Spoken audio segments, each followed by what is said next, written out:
Ini adalah terobosan baru yang perlu kita hargai. Nah,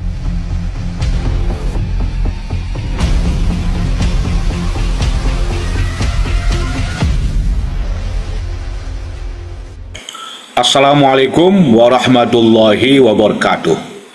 Baru-baru ini DPR RI telah mensahkan undang-undang terbaru yang sangat penting untuk kemakmuran rakyat Indonesia, yaitu Undang-Undang BUMN pada tanggal 4 Februari tahun 2025 yang baru lalu.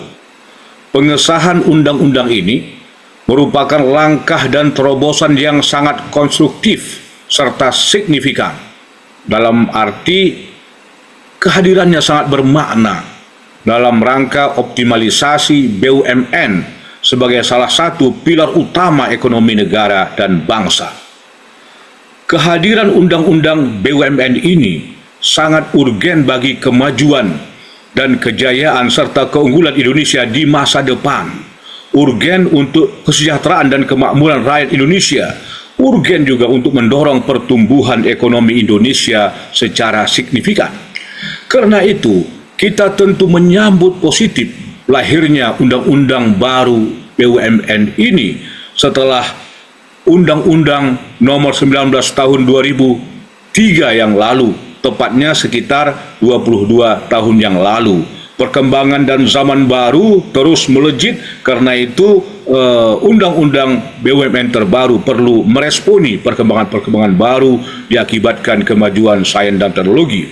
Lantas apa saja muatan materi dalam undang-undang BUMN? Yang pertama adalah undang-undang ini mendorong BUMN agar lebih profesional, agar lebih amanah, lebih produktif dan efisien, kompetitif, dan berdaya saing global.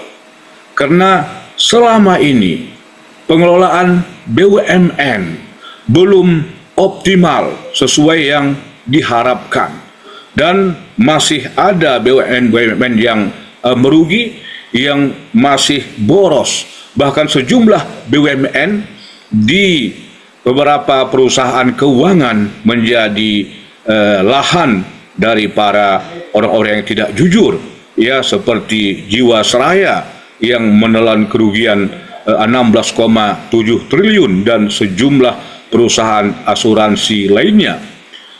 Karena itu diperlukan pengelolaan yang sesuai dengan good corporate governance yang komprehensif, dan kalau perlu supaya pengelolaannya ini lebih unggul, memiliki kecerdasan spiritual yang sangat tinggi berdasarkan Pancasila, sila pertama. Nah, kemudian yang kedua adalah isi dari undang-undang BUMN ini, bahwa BUMN ini diproyeksikan untuk memperkuat kontribusi BUMN bagi perekonomian nasional, ya, secara lebih optimal. Tegasnya, dengan undang-undang BUMN ini diharapkan secara signifikan mendorong pertumbuhan ekonomi mencapai 8%. Nah, kemudian yang ketiga, ini yang sangat luar biasa, bahwa undang-undang BUMN memuat dasar hukum eksistensi superholding yang disebut dengan BPI Nusantara. Saya ulangi, superholding yang disebut dengan Badan Pengelola Investasi Danantara. Danantara itu artinya adalah Daya Anagata Nusantara, sebuah energi yang hebat di masa depan untuk Nusantara dan menjayakan Nusantara menuju Indonesia Emas tahun 2045. Karena itulah makanya diharapkan kepada Bapak pemimpin tertinggi di Indonesia, Bapak Presiden, haruslah dengan cerdas, dengan bijak menunjuk orang-orang yang paling tepat, yang paling profesional, berintegritas tinggi, berkapasitas, dan memiliki pengalaman yang sangat luar biasa di dalam pengelolaan keuangan ataupun bisnis. Jadi para pemimpin, leader-leader di BPI Nusantara mestilah orang-orang yang super hebat, bukan orang-orang yang sembarangan, karena yang dikelola ini adalah lembaga super holding yang sebenarnya asetnya bukan 10 triliun, bukan. Karena satu perusahaan saja seperti BRI itu hampir mencapai 2.000 triliun. Satu BRI saja, belum Bank Mandiri, Bank BNI, dan lembaga keuangan lainnya, dan perusahaan-perusahaan raksasa seperti Telkom, PLN, PTP, dan puluhan perusahaan-perusahaan BUMN yang memiliki aset-aset yang tinggi. Nah, karena itu ini harus ekstra keras dan ekstra hati-hati untuk mengembangkan pengelolaan BUMN oleh pemimpin-pemimpin yang super hebat.